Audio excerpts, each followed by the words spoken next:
आज से हम करंट अफेयर की सीरीज़ स्टार्ट कर रहे हैं। तो ये 14 मार्च का है, ठीक है। बहुत इंग्लिश और हिंदी दोनों में होगा करंट अफेयर, ठीक है। यदि आप क्विज़ को सॉल्व करना चाहते हो तो ये वीडियो पॉज से सॉल्व कर सकते हैं।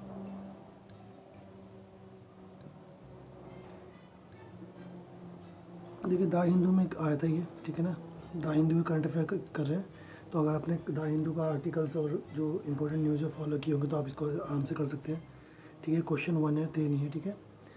इसमें कह रहा है कि which of the following sectors has not clocked output decline over the first 10 month of 2022 to 2023, ठीक है। 2022 से 2023 के बीच में ऐसा कौन सा जो है सेक्टर है वो डिक्लाइन हुआ है, डिक्लाइन नहीं हुआ है, ठीक है। तो देखिए इसका आंसर देखते हैं हम लोग। तो ये फार्मा सेक्टर है जो कि डिक्लाइन नहीं हुआ है, ठीक है। लेकिन जो बिजली के उपकरण है, कंप्यूटर है, कपड़ा है, परिधान है, चमड़े के उत्पादन है, इसमें गिरावट देखी गई थी लास्ट 10 महीने में, ठीक है। बाकी फार्मा में गिरावट नहीं देखी। ये 2022 से 2023 का डेटा है, ठीक है।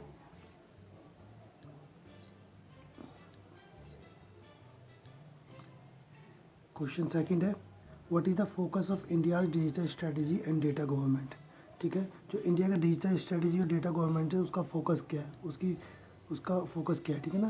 तो पहला to restrict access to digital technology and data to select a few individuals. Second option कहता है to drive economic growth and improve the lives of citizen, to prioritise security over transparency and inclusivity. Fourth कहता है to avoid international cooperation and collaboration in addressing digital challenges, ठीक है। हिंदी में देते हैं।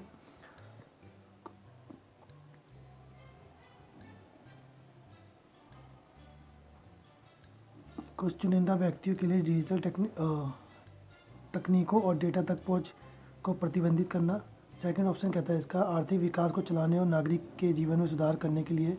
तीसरा कहता है पारदर्शी और समावेशिता पर सुरक्षा को प्राथमिकता देना। चौथा कहता है डिजिटल चुनौतियों को संबोधित करने में अंतर्राष्ट्रीय सहयोग से बचने के लिए, ठीक है।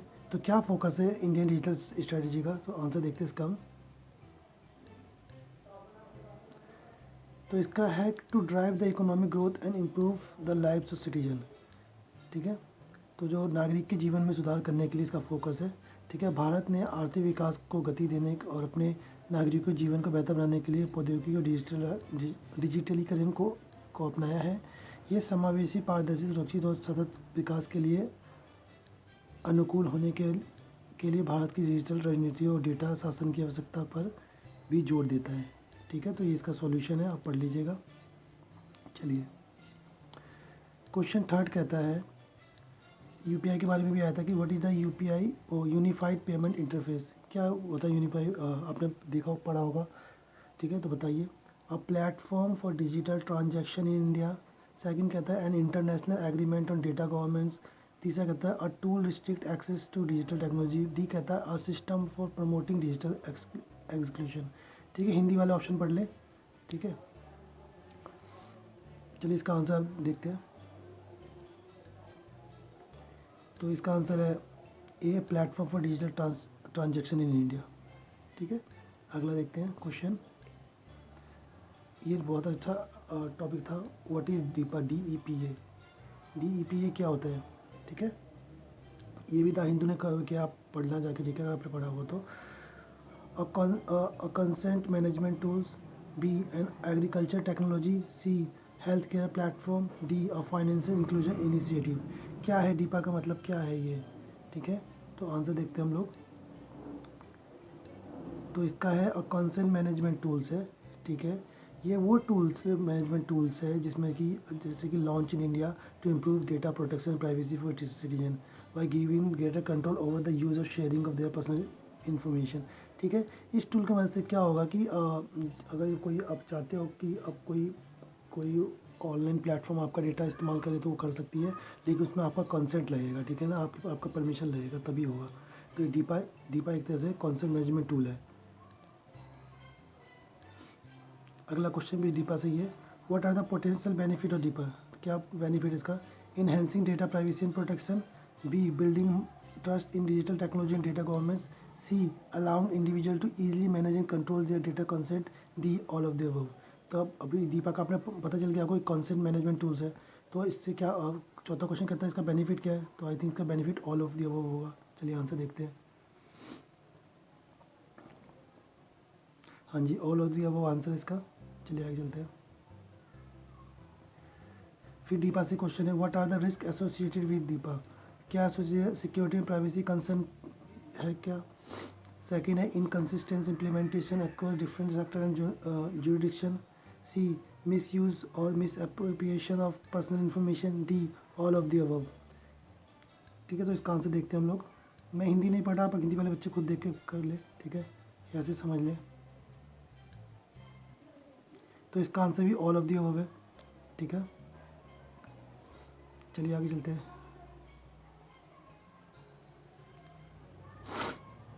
What are the concern related to the use of digital technology in health and agriculture sector।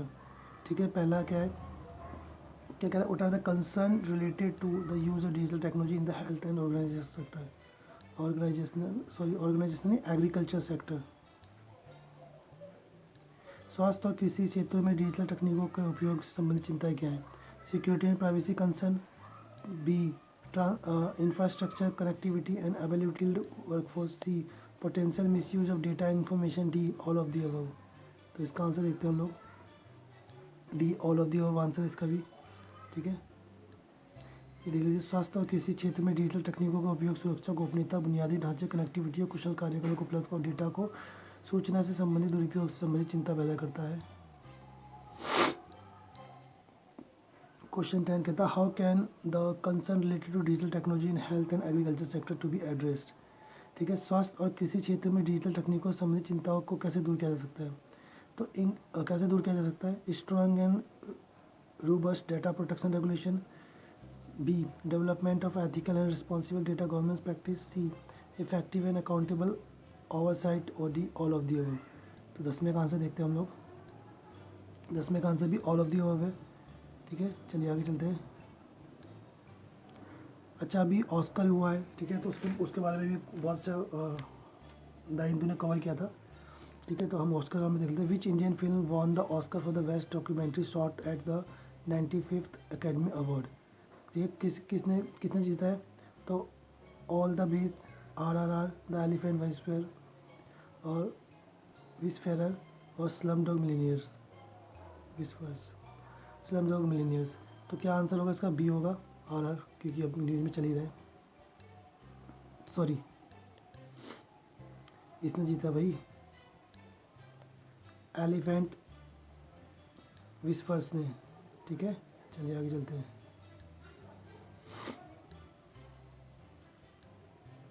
Which Indian film won the Oscar for the best original songs. अच्छा, ओरिजिनल सॉन्ग के लिए किसने जीता है। तो RRR ने जीता ओरिजिनल सॉन्ग के लिए, ठीक है। चलिए देखते हैं, आंसर देखते हैं। हाँ जी, RRR है।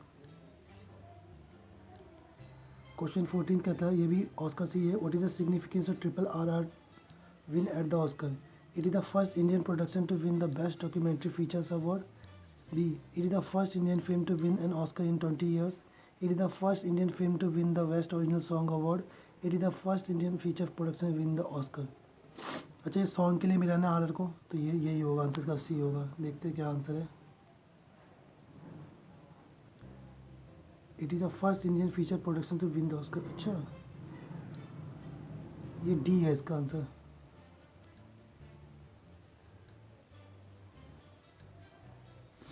इसका आंसर D है।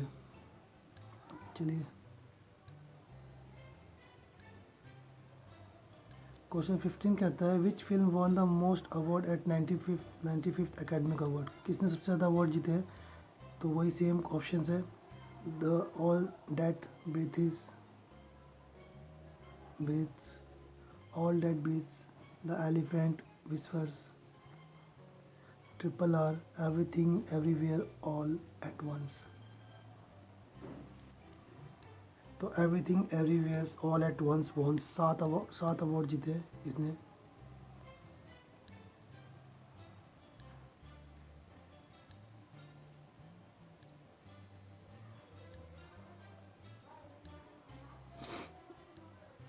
इससे 7 अवार्ड जीते, including best picture and best director.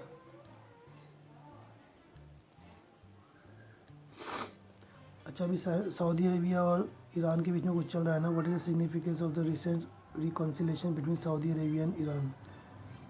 Saudi Arabia और ईरान के बीच हालिया सुलह का क्या महत्व है. अभी ये सुलह हुआ है ना, क्या महत्व है.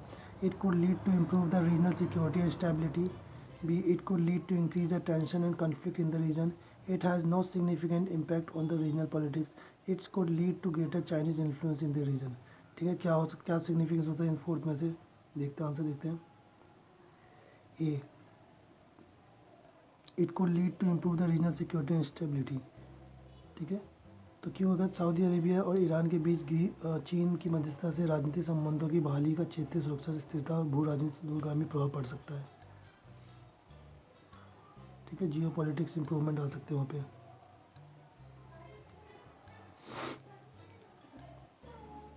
What did Iran agree to in reconciliation agreement with the Saudi Arabia. Iran किस में एग्री हुआ है. देखिए, to end its support for Houthis militia in Yemen, to prevent further attacks against Saudi Arabia, especially from the Houthis controlled part of Yemen. C. To end its nuclear program. D. To stop criticizing Saudi Arabia in its state media. ठीक है, सातवां answer देखते हैं. B, तो इसका answer तो prevent further attacks against the Saudi Arabia specially from the Houthis control part of Yemen. कि बहुत दिन से इशू चल रहा था ना कि सऊदी कहता था कि यमन के थ्रू ये ईरान अटैक करवाता है.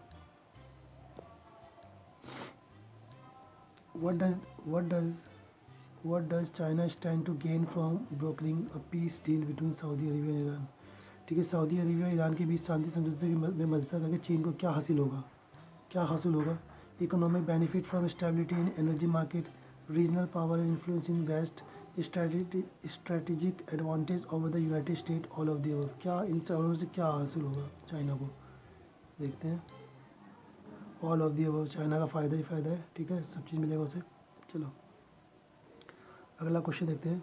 What method was chosen as a survey methodology for vulture survey. अभी कुछ वल्चर सर्वे हुए थे है ना, गिद्ध सर्वेक्षण के लिए. ठीक है, तो ग्राउंड बेस्ड काउंट मेथड हुआ है, एरियल सर्वे मेथड हुआ है, पेंटेज पॉइंट काउंट मेथड हुआ है, जीपीएस ट्रैकिंग मेथड हुआ. कौन सा मेथड इस्तेमाल किया गया है, तो देखते हैं. सी किया गया, वेंटेज पॉइंट काउंट मेथड इस्तेमाल किया गया. ठीक है, चलिए. In which state is Sathyamangalam tiger reserve located. Sathyamangalam tiger reserve located कहाँ पे है. तो ये जो वल्चर सर्वे किया गया था पिछले वाला क्वेश्चन का, उसी से रिलेटेड क्वेश्चन है. तो मैं बताया सत्यमंगलम टाइगर रिजर्व कहाँ पे है. तो ये है आपका कर्नाटक में. ठीक है, और the reserve is situated along the border of Tamil Nadu and Kerala. अच्छा, what type of survey was conducted to estimate the vulture population in the Sathyamangalam tiger reserve. ठीक है, what type of survey was conducted to estimate. कैसा सर्वे किया गया था. Camera trap सर्वे है, वेंटेज point count सर्वे है, satellite imaging सर्वे है, या वोकलाइजेशन सर्वे. कैसा सर्वे किया गया था. तो वेंटेज पॉइंट काउंट सर्वे किया गया था. ठीक है ना. सत्यमंगलम टाइगर रिजर्व और आसपास के क्षेत्रों में गिद्धों की आबादी का अनुमान लगाने के लिए सहकालिकल सर्वेक्षण सहूलियत बिंदु गणना, जिसे हम कहते हैं वेंटेज पॉइंट आउट सर्वे की पद्धति का इस्तेमाल किया था. इसमें सर्वेक्षण क्षेत्र में प्रत्येक गिद्ध के सहूलियत बिंदु का चयन करना और उसे बिंदु से देखे गए गिद्धों की संख्या की गणना करना शामिल है. ठीक है,